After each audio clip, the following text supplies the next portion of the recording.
नमस्कार दोस्तों, आपका हमारे आने लेक्चर सीरीज में एक बार फिर से बहुत बहुत स्वागत है। डेटा स्ट्रक्चर के लेक्चर सीरीज में आज हम बात करेंगे लिंक लिस्ट में एरे एंड लिंक लिस्ट के बीच में डिफरेंसेस के बारे में। कुछ हमने मेजर डिफरेंसेस हाईलाइट कर रखा है यहाँ पे। इससे जनरली आपके एग्जाम में क्वेश्चंस आते हैं कि difference between array and link list. तो यहाँ पे काफ़ी डिटेल में हम एक एक चीज़ को समझेंगे और आगे जब हम मूव करेंगे, क्योंकि लिंक लिस्ट का काफ़ी आगे यूज है, जैसे आप ग्राफ, ट्री, स्टैक, क्यू जितने भी आगे पढ़ेंगे आप ही आगे, तो कहीं ना कहीं उसमें इसका एडवांटेज आता है लिंक लिस्ट का। तो पहले हम समझ लेते हैं यहाँ पे कि जो डिफरेंस है, जैसे एरे हमने पीछे पढ़ा अभी, तो एरे और यहाँ पे क्या मेजर डिफरेंसेस है जो कि लिंक लिस्ट इतना यूजफुल है आगे के लिए।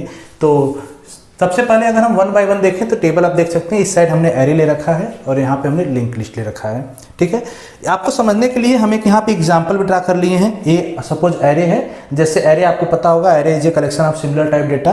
तो जैसे यहाँ आप देखिए एक एरे ए है, यहाँ पे एरे की साइज जो है वो 8 है और 0 से 7 तक हमने इंडेक्स कर रखा है। और इसमें एरे में नंबर ऑफ एलिमेंट 10, 20, 30, 40 4 एलिमेंट है और सबका जो लोकेशन है, एड्रेस है 1000, 1002, 1004, 6, 8, 10, 12, 14 इस तरह से कॉन्टिग्यूअस लोकेशन में है। जैसा कि एरे का डिफिनीशंस होता है या फिर उसका कंडीशंस होता है कि वहाँ पे सारे आपके जो एलिमेंट होंगे वो कॉन्टिग्यूअस लोकेशन पे होने चाहिए। तो ये आपका सिंपली एरे है। और यहाँ पे अगर हम लिंक लिस्ट की बात करें तो लिंक लिस्ट में जैसा हमने बताया था कि हर नोड, जितने भी नोड होंगे वहाँ पे उसके दो पार्ट होंगे। एक तो होगा इन्फो पार्ट, इसको हम कहते हैं इन्फो, और यहाँ पे होता है लिंक पार्ट। तो इन्फो क्या करता है, जो एक्चुअल इन्फॉर्मेशन, जो एक्चुअल डेटा है आपका वो कंटेन करेगा। और जो लिंक होता है, लिंक बताता है कि इसके बाद वाला जो नेक्स्ट नोड है उसका एड्रेस क्या है। जैसे यहाँ पे इसका बाद वाले नोड का एड्रेस क्या है, 2000 एड्रेस पे क्या है, ए वाला एलिमेंट, तो इसलिए इससे इसका लिंक हो गया। तो आप होपफुली आपने प्रीवियस लेक्चर हमारा लिंक लिस्ट का देखा होगा, उससे हो के आएंगे तो आपको लिंक लिस्ट के सारे कंसेप्ट बहुत इजीली समझ में आ जाएंगे। हम चलते हैं डिफरेंस में। सबसे पहला डिफरेंस देखते हैं, array is a collection of similar data type. Similar data type से मतलब यहाँ पहला कि जैसे एरे है आपका यही, तो एरे में जितने भी एलिमेंट होंगे सारे सिमिलर टाइप होंगे। जैसे यहाँ पे देखें तो सारे एलिमेंट क्या है, इंटीजर टाइप है। ऐसा एरे में नहीं होता कि यहाँ पे इंटीजर है और यहीं पे हम सपोज 50.5 फ्लोट का भी वैल्यू ले लें, यहाँ पे कोई अल्फ़ाबेट भी ले लें, इस तरह से पॉसिबिलिटी नहीं है। जो भी होंगे सब सिमिलर टाइप के होंगे। तो जैसे यहाँ पे इंटीजर है तो इंटीजर ही सारे एलिमेंट होंगे जितने भी इसमें एलिमेंट होंगे एरे में। ठीक है, अगर हम यहाँ पे देखें तो link list is an ordered collection of same type. यहाँ भी सेम टाइप की बात है, मतलब यहाँ भी सिमिलर टाइप होगा। अगर एक एलिमेंट आपका इंटीजर टाइप है, दूसरा भी इंटीजर, तीसरा भी इंटीजर, चौथा, सारे इंटीजर टाइप के होंगे। ऐसा नहीं होगा यहाँ पे कि कोई एलिमेंट आपका फ्लोट आ जाएगा। अगर फ्लोट में होंगे तो सारे फ्लोट में होंगे, अगर कैरेक्टर में होंगे तो सारे कैरेक्टर में होंगे। Each element connected using pointer, काफी इंपॉर्टेंट कंसेप्ट है यही। ध्यान दीजिए, जो ये पॉइंटर कंसेप्ट है यही इसको एरे से बहुत ज्यादा डिफरेंस बनाता है। कैसे, यहाँ देखिए सारे एलिमेंट, जैसे देखिए ए वाला एलिमेंट जो है इसका एड्रेस कितना 1000, दूसरे एलिमेंट का एड्रेस कितना है 2000, थर्ड वाले कितना है 3000। तो ये एड्रेस काफी दूर दूर कॉन्टिग्यूअस लोकेशन पे नहीं है। और यहाँ पे ऐसा जरूरी नहीं कॉन्टिग्यूअस लोकेशन पे हो, लेकिन अगर देखें तो इनका कनेक्टेड है। कनेक्टेड किससे, पॉइंटर से। पॉइंटर मतलब इसको बता रहा है कि जो पहला एलिमेंट है जस्ट इसके बाद दूसरा एलिमेंट इस एड्रेस पे है, तो पॉइंटर इसको कनेक्ट कर दिया। जब पॉइंटर इसको कनेक्ट किया तो इसी से क्या मिल रही है, इसी से आपको लीनियरिटी मिल रही है, जो हम कह सकते हैं इस तरह से कि लीनियर लिस्ट भी आपका क्या है, लीनियर डेटा स्ट्रक्चर है। सेकेंड डिफरेंस देखते हैं, array element can be access randomly using array index. आप देखे होंगे जब हम एरे का क्लास ले रहे थे उस टाइम, जैसे यही एरे है तो इस एरे का देखिए हर एलिमेंट का इंडेक्स है, यहाँ पे इंडेक्स है और इस साइड क्या है, एड्रेस है। ठीक है, तो इंडेक्स के थ्रू किसी भी एलिमेंट को मुझे एक्सेस करना है तो इस इंडेक्स से हम डायरेक्टली एक्सेस कर सकते हैं। जैसे सपोज करो कि ए आपका एरे है, तो अगर हम लिख दें A3, तो जाहिर सी बात है A3 को किसको एक्सेस कर लेगा, 40 को एक्सेस कर लेगा। यहाँ पे रैंडम एक्सेस अलाउड नहीं है, रैंडम एक्सेस नॉट पॉसिबल। इसमें रैंडम एक्सेस हम पॉसिबल नहीं कर सकते क्योंकि यहाँ पे इंडेक्स का कोई कंसेप्ट नहीं है, तो इसलिए हम यहाँ पे रैंडम एक्सेस नहीं कर सकते। जब भी एक्सेस करेंगे, सपोज इस एलिमेंट को एक्सेस करना है तो हम स्टार्ट से ही जाएंगे इसके पास। ठीक है, element can be access sequentially, sequence में, एक सीक्वेंस में ही हम किसी भी एलिमेंट को एक्सेस कर सकते हैं, रैंडमली एक्सेस नहीं कर सकते। यही रीजन है कि यहाँ पे अगर हम एरे में देखें तो binary search binary search applicable कर सकते हैं, इस पे हम बाइनरी सर्च अप्लाई कर सकते हैं, लेकिन इस पे हम नॉट बाइनरी सर्च अप्लाई नहीं कर सकते। ठीक है, केवल यहाँ पे लीनियर सर्च अप्लाई होगा, जो सर्चिंग टेक्निक हमने प्रीवियस में डिस्कस किया था। Third, data element are stored in contiguous location in memory.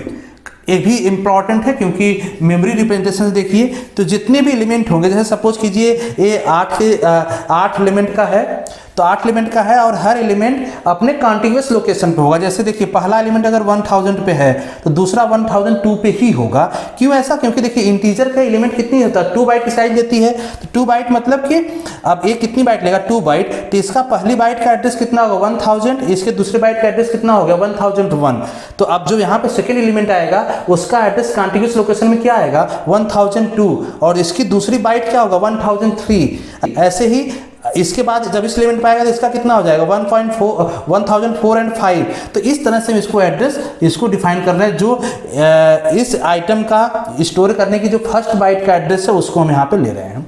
ठीक है, यहाँ पे क्या है, यहाँ पे कॉन्टिग्यूअस का मैटर नहीं होता। देखिए कॉन्टिग्यूअस मतलब जैसे यहाँ पे देखिए इसका 1000 है, इसका 2000, इसका 3000, 4000, तो ये रेंडमली कहाँ है, कोई इसका सीक्वेंस का आपको कॉन्टिग्यूअस लोकेशन से मतलब नहीं है। लेकिन यहाँ पे कनेक्टेड होंगे, जैसे पॉइंटर थ्रू कनेक्टेड होंगे, तो ये बता देगा कि इसके बाद वाला एलिमेंट क्या है, इस एड्रेस पे है। तो देखिए यहाँ पे new element can store anywhere and reference is created using pointer. मतलब कोई भी नोड होगा वो मेमोरी में कहीं भी स्टोर हो सकता है, लेकिन उसका रेफरेंस किससे देना होगा, पॉइंटर से देना पड़ेगा। और जब पॉइंटर से रेफरेंस हो जाएगा, ये लिंक जो है पॉइंटर ही कहा जाता है इसको, तो क्योंकि पॉइंटर ही एड्रेस स्टोर कर सकता है किसी अदर नोड का या अदर एलिमेंट का। तो इसी से ये क्या हो रहा है, ये कनेक्टेड हो रहे हैं और यहीं से इसको लिनियरिटी मिल रही है। Fourth, insertion and deletion is not easy than link list. यहाँ पे इंसर्शन और डिलीशन करना थोड़ा सा कॉम्प्लिकेटेड है या टाइम टेकिंग है as compare to link list. अगर हम एरे में देखें तो एरे में जब हम एलिमेंट को इंसर्ट करते हैं कुछ या कोई एलिमेंट डिलीट करते हैं, वो इतना इजी नहीं होता जितना हम लिंक लिस्ट में इजीली कर लेते हैं। यहाँ पे टाइम भी as compare to link list ज़्यादा लेता है। कैसे करता है आप देखिए, सपोज कि अगर आपका ये एरे दिया हुआ है, अगर सपोज कीजिए कि इस दो लोकेशन 2 पे यहाँ पे मुझे एक एलिमेंट इंसर्ट करना है 25, तो हम क्या करेंगे, इस देखिए इस 30 और 40 को एक शिफ्ट करते हैं डाउनवर्ड, मतलब यहाँ पे आ जाएगा आपका 40 और यहाँ पे आ जाएगा 30, और यहाँ पे जब ब्लैंक हो जाएगा तो यहाँ पे सपोज न्यू एलिमेंट हम 25 इंसर्ट कर दिए। ठीक है, तो हमने क्या देखा यहाँ पे कि एलिमेंट की शिफ्टिंग हो रही है, डाउनवर्ड में क्या हुई, शिफ्टिंग हुई, फिर स्पेस बना, फिर वहाँ पे एलिमेंट स्टोर हुआ। ऐसे का डिलीशन देखें, सपोज करो मुझे 10 को डिलीट करना है, तो 10 को डिलीट करने मतलब 10 यहाँ से हटाएंगे अब, और एक एक सारे एलिमेंट क्या होंगे, अपवर्ड शिफ्ट होंगे। यहाँ हो जाएगा 20, यहाँ आ जाएगा 25, ठीक है, यहाँ हो जाएगा 30, यहाँ हो जाएगा 40, और यहाँ से शिफ्ट हो चुका है यहाँ पे। तो आपने क्या देखा कि डिलीशन टाइम अपवर्ड में शिफ्ट हो रहा है, इंसर्शन टाइम डाउनवर्ड में शिफ्ट हो रहा है। तो इस शिफ्टिंग की वजह से ये टाइम कंज्यूमिंग ज़्यादा होता है और as compare to link list उतना बेटर अप्रोच नहीं माना जाता। लेकिन अगर लिंक लिस्ट में देखें तो लिंक लिस्ट में किसी भी न्यू नोड को इंसर्शन हो या किसी एलिमेंट का डिलीशन हो बहुत ईजी तरीके से होता है। जैसे सपोज कीजिए कि इस 20 और 30 के बीच में मुझे यहाँ पे इंसर्ट करना है 25, तो 25 आपका कुछ इस तरह से सपोज आइसोलेट या इंडिपेंडेंट नोड है जिसका यहाँ पे एड्रेस है सपोज 5000। ठीक है, तो हम क्या करेंगे, अब जो नोड है तो यहाँ जाहिर बात है यहाँ पे एक एलिमेंट नोड एक डेटा कंटेंट करेगा, इन्फो कंटेंट करेगा और यहाँ पे एक लिंक होगा। अब इंसर्शन जब करेंगे हम यहाँ पे सिंपली कैसे करते हैं, ध्यान दीजिए, इसके बीच में इंसर्ट करना मतलब इसके बाद आएगा और इससे पहले डेटा आएगा। तो हम क्या करेंगे, यहाँ पे हम लिंक दे देंगे, इसका लिंक क्या दिया हमने 5000, तो लिंक इससे कट के लिंक कहाँ हो गया, लिंक इससे हो गया अब, और इसके बाद आएगा एलिमेंट मतलब इसके पास लिंक किसका दे देंगे 3000 का, तो यहाँ पे एलिमेंट हो गया 3000, तो ये किससे हो गया, इससे। तब देखिए क्या हो गया 10, 20, 25, 30, 40 इस तरह से इंसर्ट हो गया। तो इंसर्ट करने में यहाँ पे कोई भी शिफ्टिंग का काम नहीं हुआ अपवर्ड या डाउनवर्ड, इसलिए as compare to array link list में इंसर्शन डिलीशन काफ़ी ईजी होता है। इसी तरह का डिलीशन करना है, सपोज आपको सेम इसी एलिमेंट को डिलीट करना है तो हम क्या करेंगे, इसी आइटम को डिलीट करना है तो हम क्या करेंगे, डिलीशन टाइम सिंपली यहाँ पे जो एड्रेस है इस एड्रेस को हम यहाँ वाला एड्रेस ले लेंगे। तो यहाँ से हम इसको एड्रेस ले लेते हैं इसका 3000, तो ये क्या होगा, इससे कनेक्टेड हो जाएगा और यहाँ पे क्या हो जाएगा, ये इससे लिंक लिस्ट से कट जाएगा, इससे डिलीट हो जाएगा। ठीक है, तो इस तरीके से आप इंसर्शन डिलीशन इसमें देख सकते हैं। Next point, memory allocation during compilation time, static memory allocation. अगर हम एरे की बात कर रहे हैं तो एरे में जो मेमोरी एलोकेशन होता है, जैसे मेमोरी सपोज करो कि 8 एलिमेंट का एरे है, तो 8 एलिमेंट का जो मेमोरी एलोकेशन है जब हम प्रोग्राम कंपाइल करते हैं उसी टाइम एलोकेट हो जाता है। एलोकेशन मतलब कि अब देखिए यहाँ से यहाँ पे 8 का है, 8 एलिमेंट का एरे है, तो जाहिर सी बात है अगर एक एलिमेंट 2 बाइट लेता है तो टोटल कितनी बाइट लेगा? 16 बाइट। तो ये 16 बाइट सारा लेगा और ये 16 बाइट क्या होगा, स्टार्टिंग में ही रिजर्व हो जाएगा।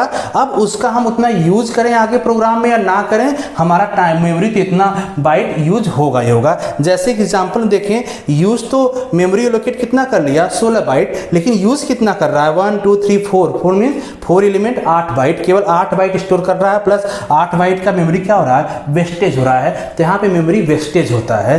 और दूसरा, अगर हम सपोज करो कि सारे एलिमेंट फुल हो गए, जैसे सपोज करो यहाँ पर 50 60 70 80 सारे एलिमेंट फुल हैं, अगर इसमें हम कोई एलिमेंट इंसर्ट कर रहे हैं तब इंसर्शन देखिए एलिमेंट तो फुल है तो इसमें इंसर्शन पॉसिबल ही नहीं होगा। तो इस तरह से मेमोरी एलोकेशन जो है यहाँ पे स्टैटिक है, मतलब कि प्रोग्राम रन करने से पहले एलोकेट हो जाता है, बाद में वो चेंज नहीं होता।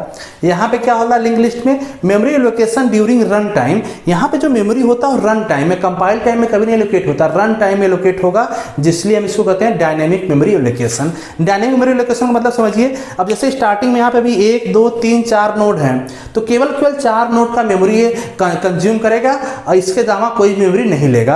अब जैसे ही सपोज एक एलिमेंट इंसर्ट हुआ यहाँ, तो एक एलिमेंट इंसर्ट हुआ तो एक एलिमेंट का मेमोरी और बढ़ जाएगा। ऐसे अगर कोई एलिमेंट डिलीट हुआ तो ऑटोमेटिक एक एलिमेंट का मेमोरी वो आपका श्रिंक कर जाएगा। मतलब यहाँ पे ग्रो और श्रिंक, मेमोरी क्या होता है, ग्रो और श्रिंक होता रहता है। जो आपका लास्ट में बताया यहाँ पे 6 पॉइंट में, size of array must be specified at the time of declaration. जब हम प्रोग्राम में सी प्रोग्राम में डिक्लेयर करते हैं या प्रोग्रामिंग लैंग्वेज आप देखे होंगे, तो एरे को हम पहले ही साइज स्पेसिफाई करते हैं। जैसे हमने लिया A8, तो ये हमने साइज स्पेसिफाई कर दिया। यहाँ पे ऐसा करने की ज़रूरत नहीं है स्पेसिफाई करने के लिए, ये रन टाइम में अपनी साइज बढ़ा भी सकता है और डिलीट, अगर एलिमेंट डिलीट हो रहा है तो वहाँ से उसकी साइज कम भी कर सकता है। इसीलिए लिंक लिस्ट काफ़ी पावरफुल माना जाता है as compare to array. Application की अगर हम बात करें, लास्ट अगर हम कंपेयर देखें तो एरे का एप्लीकेशन हमने एरे के लेक्चर टाइम बताया था, वहाँ पे इसका आपका मेजर एप्लीकेशन जैसे आपका लिंक मैट्रिक्स हो गया, मैट्रिक्स के कोई ऑपरेशन परफॉर्म करने के लिए, स्पार्स मैट्रिक्स हो गया, स्टैक है क्यू में भी हम इसका यूज़ कर लेते हैं। ऐसे अगर लिंक लिस्ट का देखें तो लिंक लिस्ट का हम जितने भी अभी आगे आएंगे स्टैक में भी यूज़ कर सकते हैं, क्यू में भी कर सकते हैं, ग्राफ, ट्री, जितने भी एडवांस कंसेप्ट आते हैं डेटा स्ट्रक्चर के, सारे का इंप्लीमेंटेशन किससे होता है, लिंक लिस्ट के थ्रू होता है। इसीलिए लिंक लिस्ट का काफ़ी इंपॉर्टेंस है। तो होप सो आपको डिफरेंस दोनों में काफ़ी क्लियरली समझ में आ गया होगा। आज के लिए इतना ही करते हैं। नेक्स्ट लेक्चर में हम बात करेंगे टाइप्स ऑफ लिंक लिस्ट की, कौन कौन से टाइप के लिंक लिस्ट होते हैं उसको भी हम देखेंगे। Thank you so much.